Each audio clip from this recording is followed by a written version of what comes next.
says we're live on Facebook. Microphones on. Oh man, I'm nowhere near the microphone. I am miles away. So we do. Hello.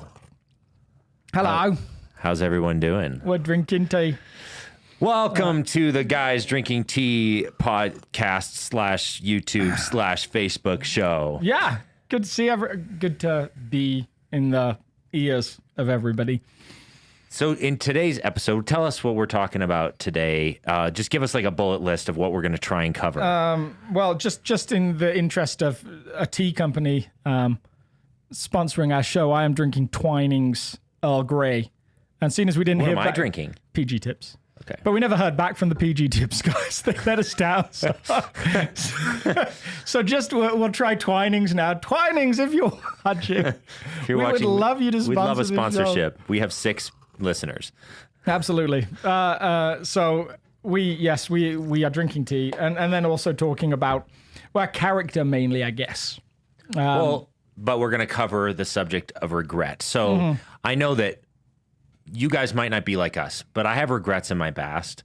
And if you're listening, you probably don't. Statistically. Probably no one else out there. No one else, no. Statistically, because you joke, right? Statistically, 90% of people identify having regrets. And it's pretty spread between regrets about education, regrets about family, regrets about relationship. What was fascinating to me was I read one article that said it was a chaplain in a hospital, and she said she called the book "Regrets of the Dying," she listed the 5 things she heard most commonly from people that she talked to just right before death, and of course there were a lot of things you would expect. That there was a regret over a relationship, either like an affair that they'd had or a relationship they didn't pursue. I watched this read this fascinating article about a guy who had been on a train with a girl he started chatting to, and they just, seemed like they were really connected. And so he gave her address. They'd like fallen asleep next to each other on the train and chatted for hours and hours on this long journey, all of these things, and it just felt like this deep connection. And he'd given her his address, and she'd written a letter to him, but put no return address on it. And he said, like, this just still, like, he's still trying to find this European girl that he met, because he was just like, no, this was the thing. Yeah. So there's those relationship regrets. There's the education. Yeah. So we're going to talk about regret. We're going to talk about failure, I guess. Failure, making mistakes. We're going to talk about like the car wash for the soul, like you referred to it on Sunday. And again, that definitely wasn't a me quote. That was a Nadia Bolz-Weber quote, which was just a beautiful. But you've got another illustration for us about. So I think confession gets a bad rap, and we're defending confession today because I think confession gets a really bad rap. It does, absolutely. It's a bad So we're going to talk about that, and then we're going to drink tea and probably meander on a bunch of other things. But so we could start with a Peter sort of backstory. That's maybe not everyone on track is tracking with that. So Peter, one of the first followers of Jesus, probably the oldest of the followers of Jesus. Now, these are all a bunch of oddballs. None of them are particularly the first choice for a rabbi in the first century. Like, none of these are the guys that, like in a draft system, none of these are the guys that are like, he's going number one, he's the one I really want. So he gets picked anyway by Jesus, because Jesus picks oddballs, like as is evidenced in this room and in amongst the people. If you've ever felt like an outsider, then you might be a perfect fit for the kingdom of God. Yeah, exactly. And so Peter, brash, outspoken, always has something to say, always has a distinct plan. We've referenced this show, The Chosen, a couple of times, I think, on this show. And if you haven't watched it, it's a fun viewing of the life of Jesus, and I think they nail Peter to a T. Like, always, like, the Peter character is always Jesus, let's go. The moment Jesus says it's time to begin the ministry, Peter's like, yeah. He's just all in, but constantly getting things wrong, constantly overstepping boundaries, constantly. I just watched episode 2 of season 2. Okay, yeah. And there's this, like, just beautiful interaction between Jesus and Peter, where Peter's like trying to strategize a little bit. And Jesus is sort of like, I love this about you. I'm going to need this in the future from you for this group of guys. But right now, why don't you slow your roll? Right now, we're going to meander around the countryside. Yeah. I feel like Jesus and I would have got on in that respect. Let's just meander around and talk to people. It's like, so Peter is the guy. He's like, helping make things happen. And then, of course, there's the moment of failure for him, which again, like bad rap for confession, he maybe gets a bit of a bad rap for, because all of them desert Jesus. He's just the one that's very outspokenly like. He's just the one that said, "I will not do this." Yeah, and I think in one of the texts, everyone's like, "I'm planning on this." One of the texts actually says, and the other disciples said the same. But you get the impression they didn't say it quite as vehemently as Peter did. Like, they're like, yeah, we won't either. Oh, we're good. But Peter's like, no, never.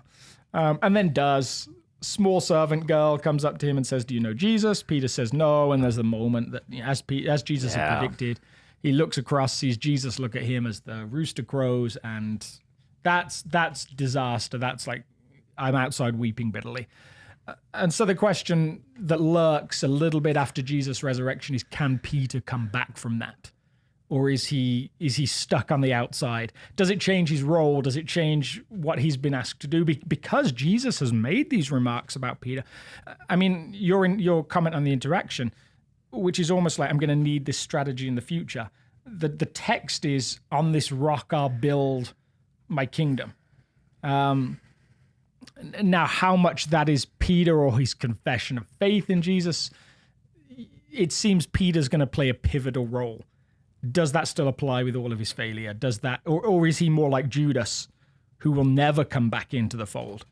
Who will kind of take, and that to me was just compelling. That first time seeing the parallels between Judas and Peter. The one is hopeful still of forgiveness, and the other one doesn't believe it's possible.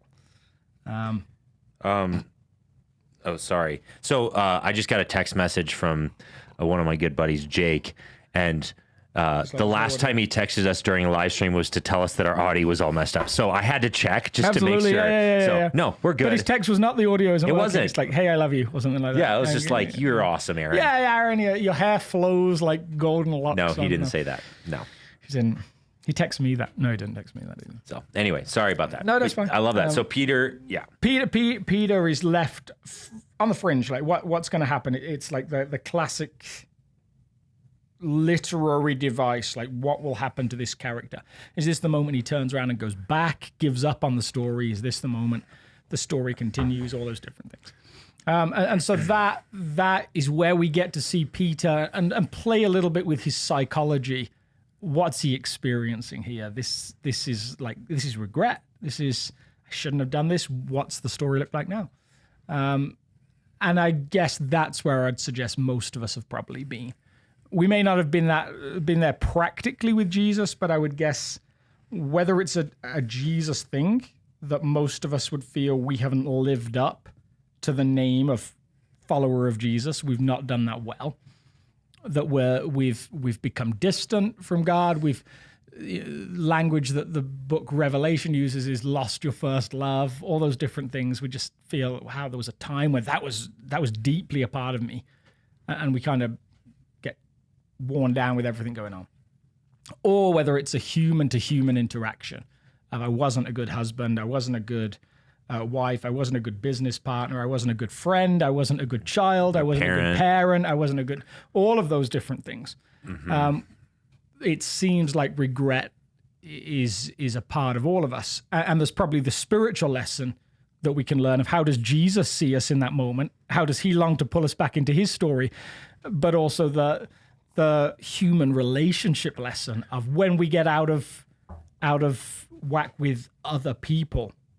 What do we do about that? How do we live a life that is freer of regret than we have before?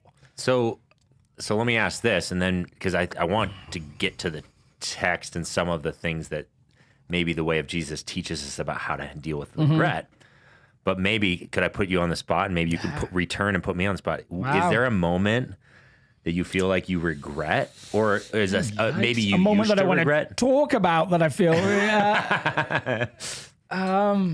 What's your deepest, darkest secret? Let's talk about that. I'm Batman. Wow. I am Iron Man. I had my suspicions. I'm Batman. I'm Batman. That's awesome. No, but like maybe, yeah. So I think I hesitated to ask that because my guess is you should ask me too. But. Yeah, I know, and I can. So I think it's interesting that you talk about different regrets. And you're constantly trying to, like, I have this sneaking suspicion that at least in some ways, every decision that leads to change has loss with it. And so there'll always be regret. So I guess the question would be, are there things that I regret, or are there things that I regret but would have regretted the counter decision more? So a good example of that would be I have a very close relationship with my family back in England. When Laura and I met, we were aware that this Atlantic Ocean would be between us until we got married. But I don't know if either of us particularly had navigated the fact that it would be between our families for the rest of our lives. For one or the other. Yeah, for one or the other. Her family lives exactly, here. Yeah. Your family lives there. And now we don't live by either of them. I mean, it's still 1,000 miles to Michigan. But, that's true. But I think we lived in England for a while, and we recognized we started having kids. Laura's parents were missing out on that. We moved to Michigan for 5 years. We were by Laura's parents. My parents were missing out on that. Then we moved to New York, and both people are missing out on that. So there's that. There's the regret, or the sorrow, I guess is a better word, of I would love to have had those interactions more consistently. But the choice that I made, do I regret that choice? No. Do I regret meeting Laura? Absolutely not. Like, I'm still as in love with her as the day I met her. Do I regret the children that we had? Absolutely not. Do I regret the multiple friendships and relationships that I've made along the way? You know, when I think about people in my life at different stops, it's very hard to regret the journey because of all those beautiful interactions. So there's friends that I have in Michigan, in New York, and now even here after a year and a half, I'm like, can you imagine not meeting that person? I mean, you are one of those people, like the way that you articulate faith, the wisdom, the friendship, like there are things that you're like, there would have been a journey that didn't lead to that interaction. And so you're always, I think, one of the keys to overcoming regret we'll talk about a little bit later is confession, yes, but it is also gratitude. Gratitude for the beautiful things you have. So I don't know that I regret that, at least in the normal sense. I think I regret maybe, like there was a season in my life, this is going to sound maybe a little silly, I could have worked more and played harder almost. So I had like maybe 2 years where I didn't go to college. I worked maybe 20 hours a week, earned enough money just to get by, did a lot of reading, which was great, did a lot of resting, I guess, which I didn't necessarily need, but I could have like worked harder and played harder. I traveled quite a few places in that season. I could have easily traveled twice as many. There's just maybe some sense there of, and then this is going to sound like an interesting one as well. There was a guy I worked with in England, or at least I attended his church. He was a guy that just I really saw move in, like, he connected with God in this incredible way. And there was one season where he said, I'd love you to come with me as I preach different places. And just, you just help me with stuff, but you'd just be part of what God is doing. And I was like, yeah, I definitely want to do that. And then he didn't mention it again, and I never followed up on it. And so when you look at things like that, you're like, well, that interaction would have been incredible to have that week in, week out. And isn't it funny how, like, usually the things we regret is it's like it's an alternative story that you could have lived. Yeah. And it's usually, if I'd made this decision instead of this decision, if I'd lived here instead of here, there's this whole world with different people, different things. And so it's like it's a scary thing. And it's usually, I think as a general rule, people look back, and I'm going to generalize hugely here, and rarely say, I wish I'd risked less. They usually look back and say, I wish I'd risked more. Does that make sense? Like I think... Unless you're talking about the stock market. Right? Because, so. Let's be honest, right I wish now, I'd risked less. But there's other people there's other I'm people just I just think generally there's like, we play it safe so often with things. So when you think about relationships that people regret, they regret, I didn't ask the person. I wasn't brave enough. And I'm sure there's other stories that come to mind that are the opposite. The daredevil that tries to jump over the Grand Canyon probably risked too much. But they're a rarity, and their stories are rarities. Usually there's a lot of regret of, I wish I had taken this step. I wish I had started my own company and was afraid to do it. I wish I had asked for the first date or the second date and was afraid to do it. I wish I had traveled with the guy that was really hearing from God and imbibed more of that. And so it's the what could have been piece, but it's also regret itself shapes us. Like I was even thinking of the last story you just told, like that particular people, you person that you had an opportunity of following around and learning from and all those sorts of things. That particular story was not necessarily told, but you even told me yesterday, I feel like I want to tap into some of the gifts that God, how God used him here at this community. And there's still this lingering curiosity about what could have been and what maybe still could be because of this relationship. Absolutely, yeah. Which is so fascinating. It is so fascinating. And so I think there's always these different things in the back of our mind. And I came to this, I guess, conclusion maybe a couple of years ago, where I started to feel that the grace, the goodness of God is so dramatically beyond our imagination. I obsess less over wrong steps because I somehow believe that God brings them back. Where would the church be without Peter and his journey if he doesn't make that wrong step? Now, if he says, yes, I do know Jesus, does he end up on a cross next to him? And is that a good story? Maybe. But also his failure changes him dramatically.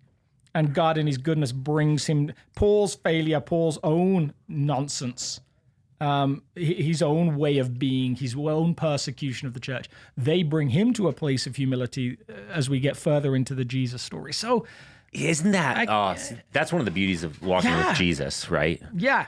is we may suffer this deep regret, but then he sort of sees our story and says, oh, I was using that to shape who you are, and all the good and beautiful things that you do love are part of that. Really, which is what's that passage? Romans, every good. Yeah. I mean, not every good. God works all things. All things for the good of those somehow he takes them and he reshapes things, and so I think the question for us, if we're following Jesus, isn't so much how do I obsess over the bad things or the wrong things or the regrets that I have, and try and retcon them in my mind and make them go away. It's how do I confess them and let them go. And that brings us back to what exactly confession is. And so let's go there. Theory. Like we said, we were going to talk about confession a little bit. I was chatting to someone the other day about their experience of being pregnant. And this lady was saying, when I was in the first stages of pregnancy, I was nauseous all the time.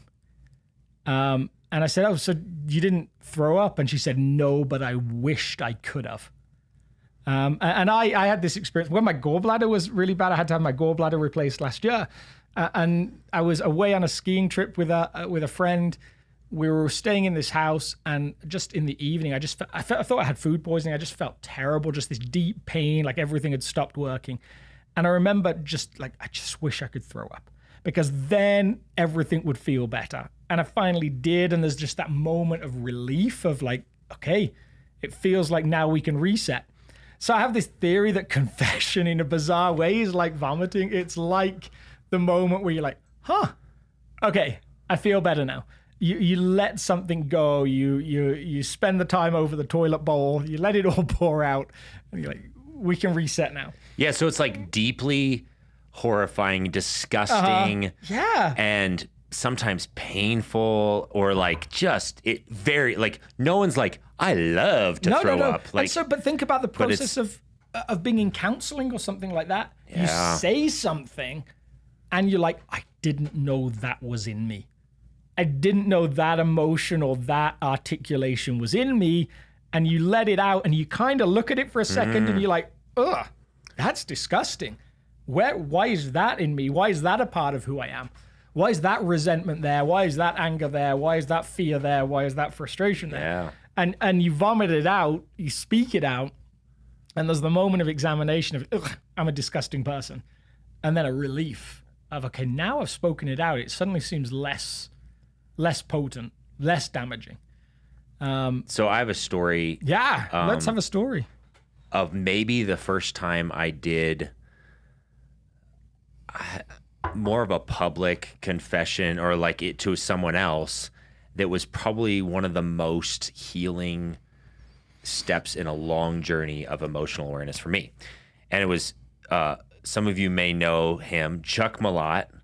Here, a member of South. He was on staff here for a while. He was an elder He was an elder, all these different things. I feel like Chuck might have been called back to the eldership. I don't know. Yeah. Chuck, if you're listening. It's like, so I had just come on staff, and I had certain, obviously, like I think many of us have, like I have certain things and tendencies or whatever that I just was deeply embarrassed by. And I'd almost made a vow subconsciously that there are certain things about who I am that I will never let someone else see. Wow, okay, yeah. Because I was so ashamed by it and so full of guilt, and a good Christian, and I thought I could just like force myself to be not that person for so long. And I just come on staff, and there was a bunch of various different things that took place, and long story short, anger is one of them. I have a very long fuse. Yeah, I could. But a significant explosion. Oh, it's like the C4 is attached to this endless fuse, but when it gets to the end. Yeah, when I blow up, it's not pretty. So kind of in a weird sick way, I kind of almost want to see it, but I really don't. So, and maybe it's not as big as I think it is, but compared to who I want to be. Yeah. And so, I had this maybe natural hesitation, like when you become a pastor, and there's these pressures around like, now there's like a different level of accountability. I need to be all of this weight I put on myself over the years. I wasn't even a pastor when I had that weight. And so now I'm a pastor. I got to be super Christian. And for various reasons, I was just deeply ashamed about this, but it kind of came to a head where I was getting frustrated. There was stuff at home. There was pressures here. There was all these different things. And one night I got into a fight with my wife, and I'd actually headbutt a hole in the drywall. Wow. Because I was so frustrated. I slammed a door, walked downstairs because I was getting too heated. I knew that I needed to get out of the situation. And I just crushed a hole in the drywall. Yikes. And I had a gash on my forehead. And I was also just so taxed and spread thin at work that I basically was starting to just not care about a bunch of different things. It was a short we could go. This is a big confession. Last week. This was Anyway, so I was basically just fed up on all fronts. And so my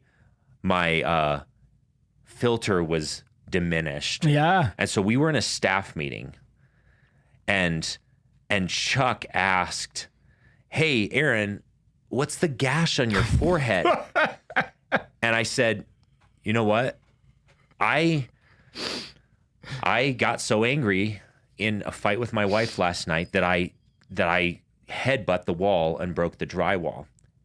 That honest, truthful confession was maybe the first time I'd revealed a deeply broken, sinful thing about me in a public setting. Wow. And what Chuck said to me, I don't even know if I can say it without weeping, but what Chuck says is, he says, "Aaron, I'm really good at fixing head-shaped holes in drywall."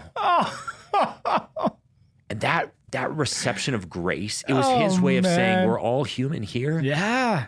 It was like the first time where I experienced this vomiting. Yeah. And then his reaction of grace towards that confession was like, I am allowed to be me? Oh my gosh. I'd never experienced such a thing where I was genuinely broken in someone's presence and then received grace. And I think I've used that my Lord, similar, it was so good. Similar like practical story I've used before, definitely at South, but again, worth telling again.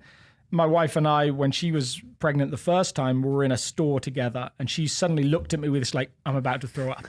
And she did, and I just put my hands out and caught it. And that's the moment. Caught it. Yeah. Your hands were big enough to hold it all? No, they just dripped off the side. And then I actually just threw it on the floor. I was like, I don't know what I did that for. But it was a sign of like my love and my willingness to sit in the mess with her. You know, the selfish part of me was like, okay, you stay here. I'm going to go look at the pizza ovens or something like that. You deal with this mess. I'll be over shopping for guy tools. There was something special about being willing to sit with her in that, to catch what she threw out. And metaphorically, that's what Chuck does in that moment, right? The thing that you throw out, he's like, I can catch that. I was a jerk. I was angry. I was so angry that and he's just like receives it. And then not only did he not blow up and say, "Oh, well, maybe you shouldn't even be a pastor," which is my expectation. Really, that was my expectation. I might have just gotten myself fired. Yeah. I'm the kind of human being, the kind of pastor that gets angry enough to headbutt holes in walls. That's who I actually am. And he responded with grace. And I was like, wait, I don't have a framework for this. Yeah. And that started a journey of like, I'm allowed to be me and honest and grow and all these sorts of things. And that's when like healing over anger started to actually take place. But isn't it interesting, like the ability of people to show grace, to stand in the place of Jesus, and we'll see what he does with Peter in a moment. I remember a time I was maybe 21, 22 years old, struggling with pornography. Again, that puts me in like what percentage of 21, 22-year-olds? Like 99% or whatever. But I remember feeling very guilty, very messed up about it, and finally going to the youth pastor I was volunteering for. And I was actually, fairly central as a volunteer, was running an event for him myself, and then also overseeing a chunk of volunteers at another event. And I remember going to him expecting the result of that would be, okay, why don't you take a break from all of this for a while? Why don't you, get your relationship with Jesus fixed, and then we'll have you back in a volunteer role. Then we'll have you back speaking to students again. And I remember him just listening, just letting me know I wasn't alone, letting me know I wasn't unique, or I was unique, but at least my story wasn't. And then there was this moment where he looked at his watch and he was like, don't you have an event starting? You should probably go run that event, shouldn't you?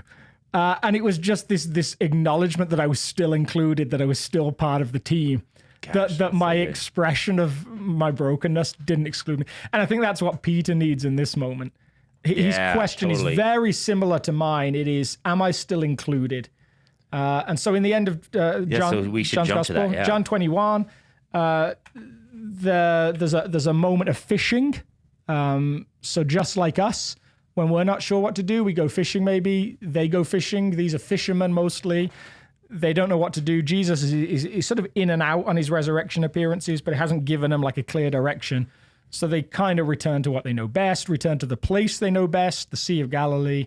They're out fishing, and then after catching nothing, hint, hint, this has happened to them before, they see Jesus on the shore, and he starts telling them to do something unusual.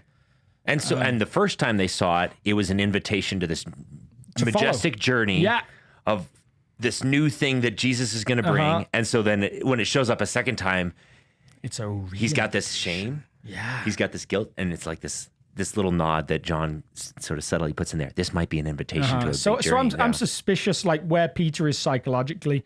And it's always a little dangerous to read 21st century emotions back to first century people. But there is this moment where Peter starts following Jesus. I'm a sinful man. I'm broken. The Peter we see right before the crucifixion is not there anymore. The Peter right before the crucifixion is, I'll never betray you. I shouldn't be washing feet. I should be in the place of honor, all of those different things. And now post-crucifixion is kind of back to where he was before. So whether he believes he made the change, he's about to learn that without Jesus, he can do nothing. And that word, Greek word, uden, is kind of inherent to the whole text. They caught nothing with Jesus. They can do uden, what to translate? Which simply means nothing. That's right. You did talk about that. They caught nothing without Jesus. They can do nothing without Jesus. They are nothing without Jesus. And so this moment for Peter becomes a moment of deep need. Am I still included? And of course, Jesus, in his Jesus-like way, is willing to walk him through a very painful experience to get him across to the other side. So there is a fire, just like there was a fire when he denied Jesus. The difference being there is breakfast here, and Jesus is creating a new day. But the fire is there, the smell is there. And the time of day is slightly different? Time of day, it's now it's now light, not Easter, dark. There's like all these little things of like, Jesus is tweaking this. I loved the way you talked about that on Sunday, like this whole idea of the sense, the fire. The smell of smoke is probably a trigger, all these different things. And then Jesus is tweaking this trigger and like trying to heal it. Man, so good. And then to the extension of, says to Peter, do you love me more than these? Now, however nerdy you want to get, we can get on this show. Interestingly, most commentators would say when Jesus says these, do you love me more than these? He's referring to the fish. Interesting. So I had never read it that way before, but this is like the general view of commentators, that this is how the languages work. When he says, do you love me more than these? I always read that as, Peter, Simon, do you love me more than these other disciples love me? Or do you love me more than you love these people, your brothers? Most commentators would say the most obvious linguistic reading is, Peter, do you love me more than fishing? Interesting. Which, again, I'm still processing that. It was surprising to me. And I love that about the Bible. You can still learn stuff like how many years later. It's got so many things going on. So, somewhere that the moment of decision for Peter is, do you love catching these fish, or do you love fishing for people, the thing that I invited you to? Are you going to go back to this thing, or are you going to keep doing my thing? Peter, don't you have an event to be running? Is almost like the question. Oh, yeah. And I sort of hinted at this at the end of the service. I think some of it is like, I get it, Peter, but you need to hear yourself say that I love you. So, yeah. Yeah, and there's interesting. Now, I'd always read this as the language being more important around they interchange the words that they use for love in Greek. There's all these different Greek words.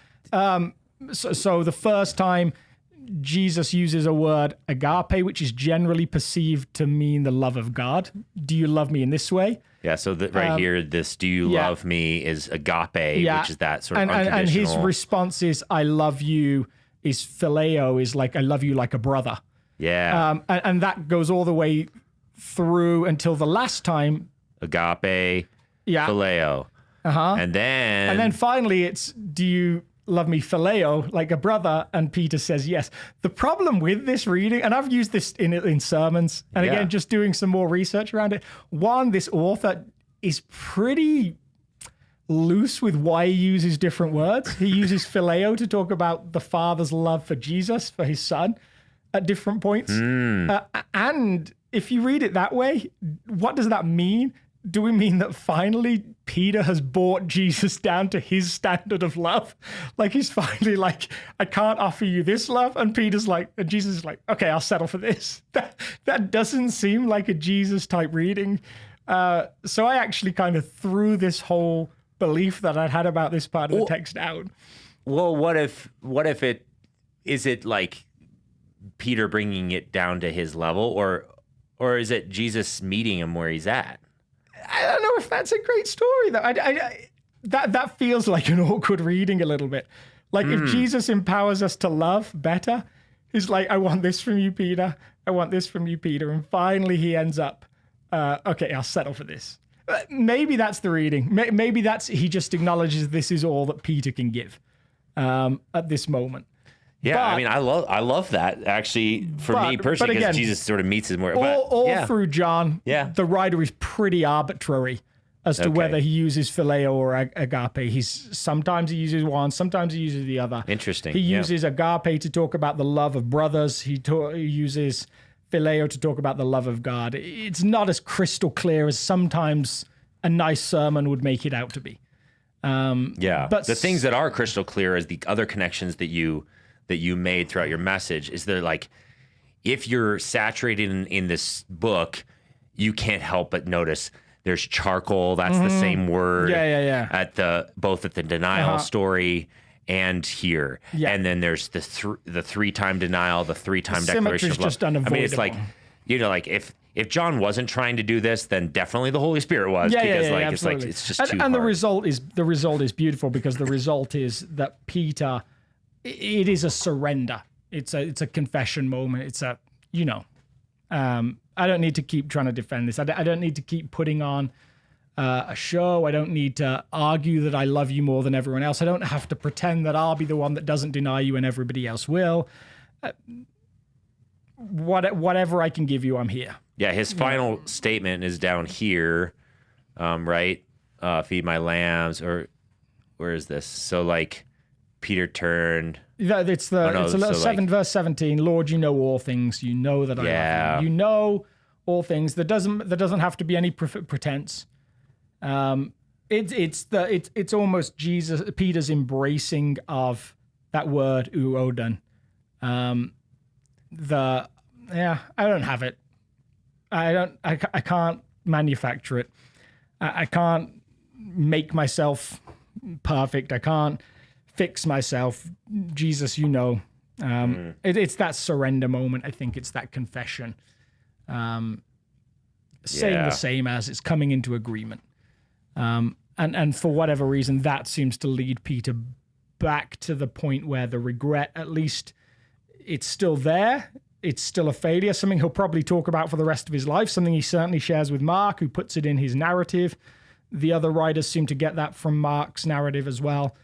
It's one of those ones that's central to all 4 biographies or gospel stories. Peter's denial is there in all of them. And it really seems like it can only have come from Peter.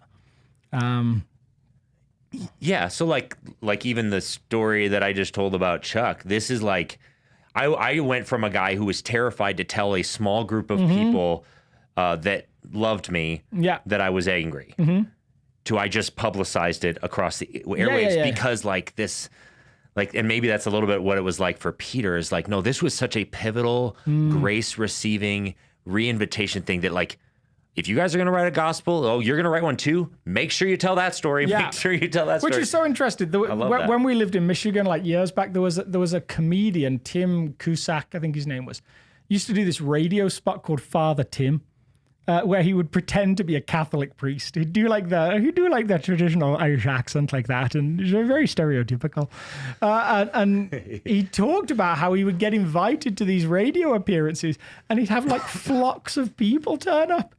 That would ask him to do blessings for their kids, that would ask him to do almost like confessionals, that would say things like, "This is the closest I've been to church for decades."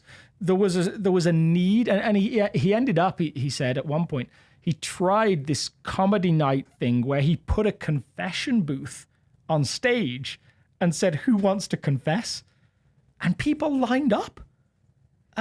It suddenly went from supposed to be humorous to very serious. And so you read all of these stories. There was a guy in LA in the 80s who started a thing called the Apology Line, where people could just anonymously call in and share. People would call in and say, "I just caused a car accident and I'm, terrified that the person may have died. I don't know what the story is." There were these people that found this need to vomit out, to speak out, to do what you did, to do what I talked about doing, that there's something inside me that I have to speak out. And when we think about the idea in this book, James, confess your sins one to another. We've landed at times in church history and tell your sins to a priest so he can grant you forgiveness.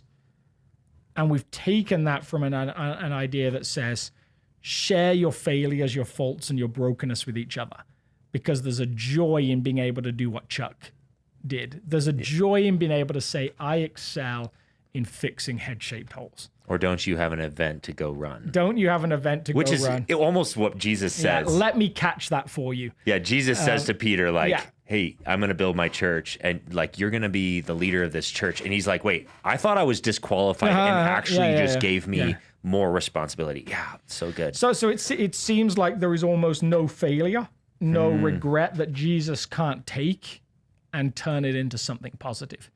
The decision is, and that's the tension between Judas and Peter.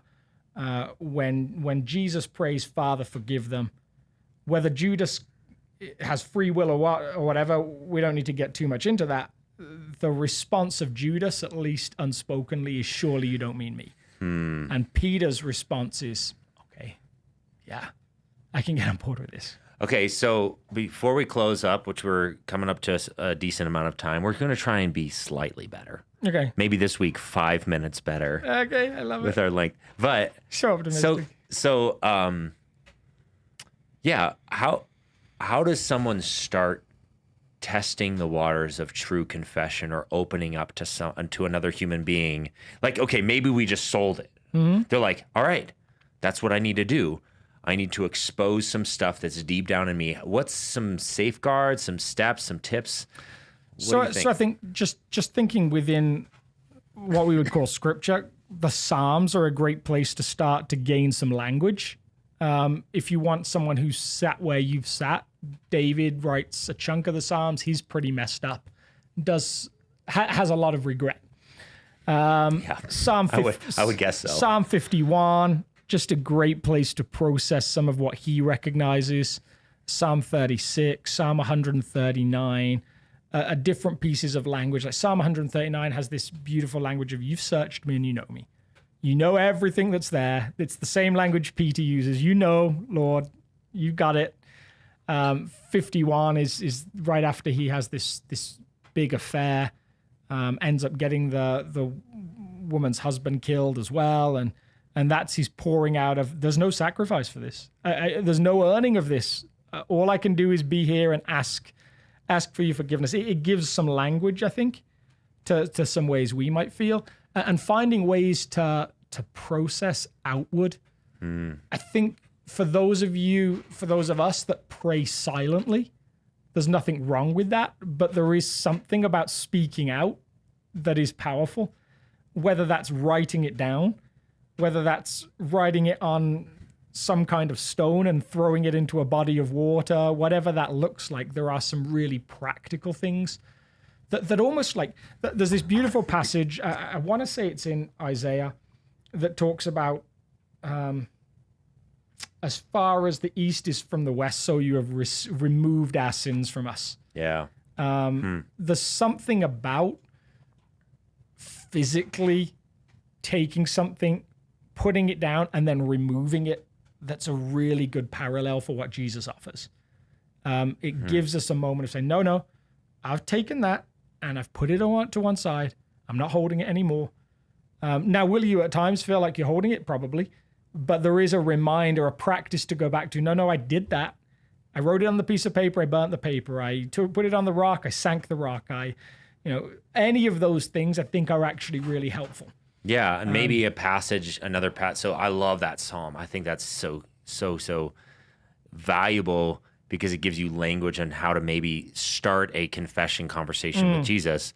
But maybe if you're still struggling with fear of like broaching that conversation, one, just acknowledging that he already knows, but then another passage that you could meditate on or maybe even memorize would be Romans chapter 5. There's this idea like that the cross stands as this beacon that says, while you were an enemy, like before you ever tried to clean anything up, that's when he died. Yeah.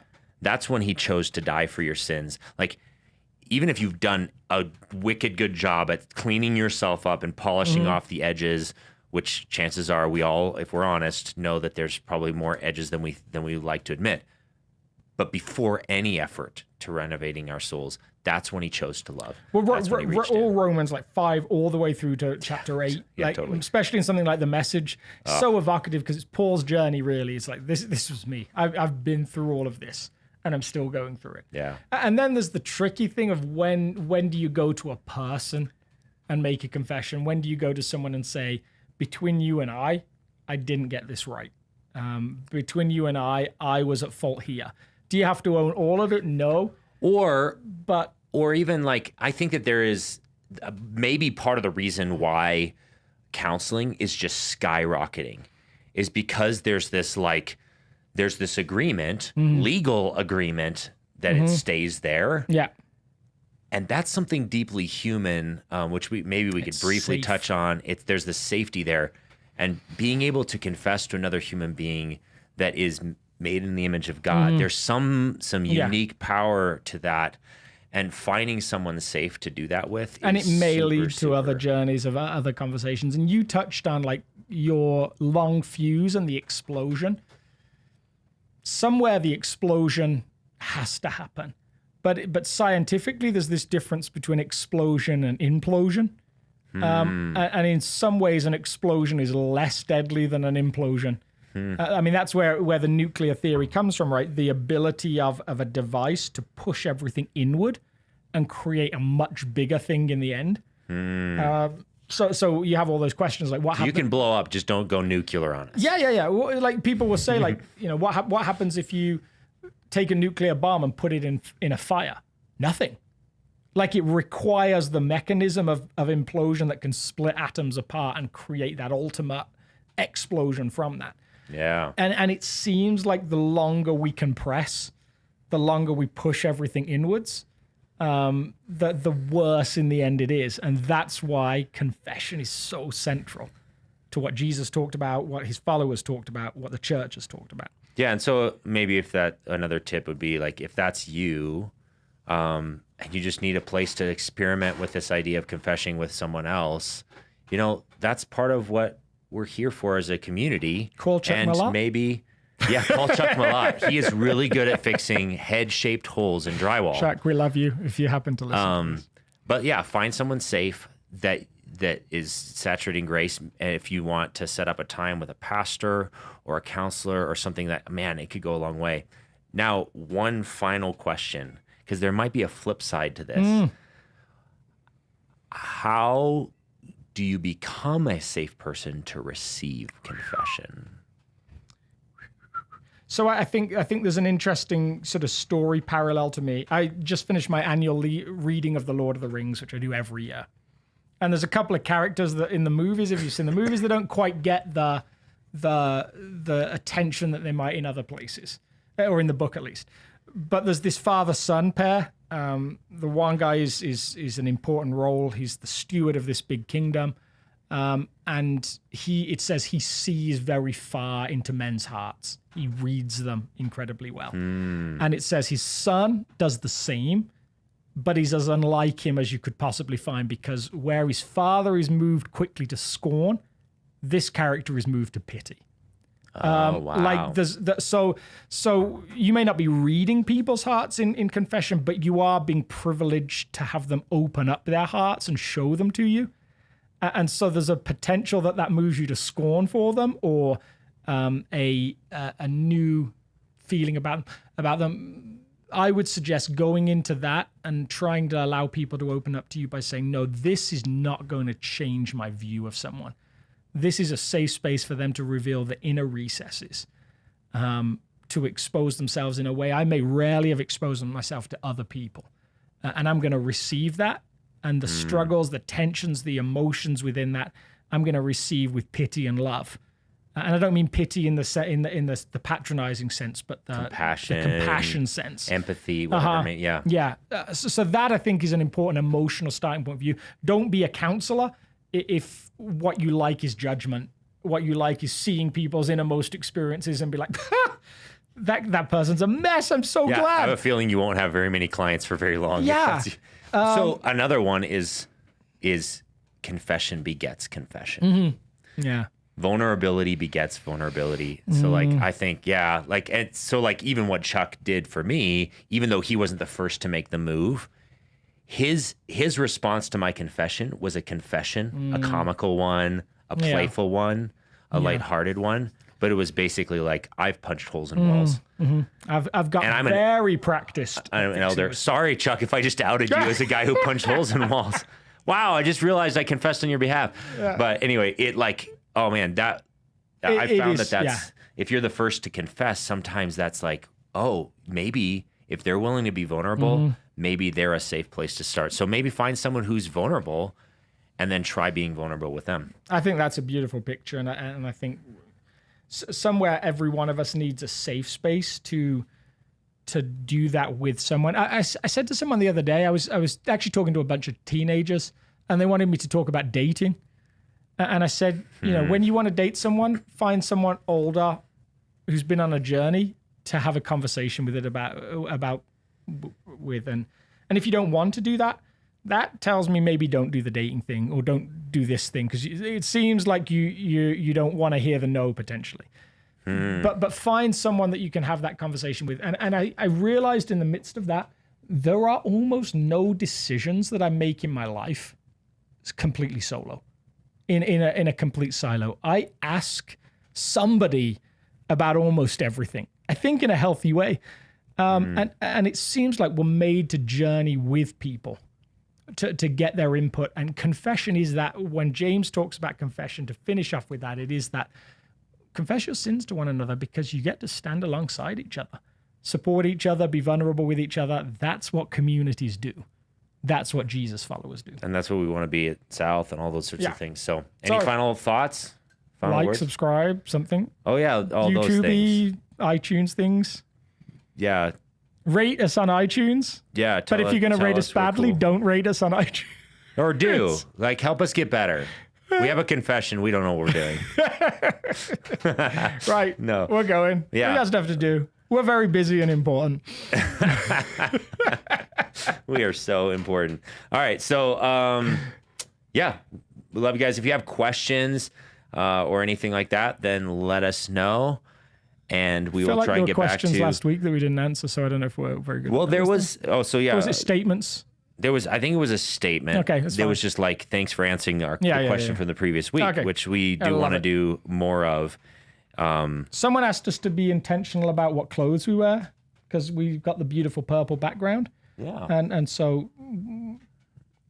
How's the purple working with this color scheme? There's a symmetry. My pants and your shirt, there's a bluish kind of, this works well. We totally planned this. Yeah. I love it. Awesome. See you, everyone. All right. Bye, everybody. Bye.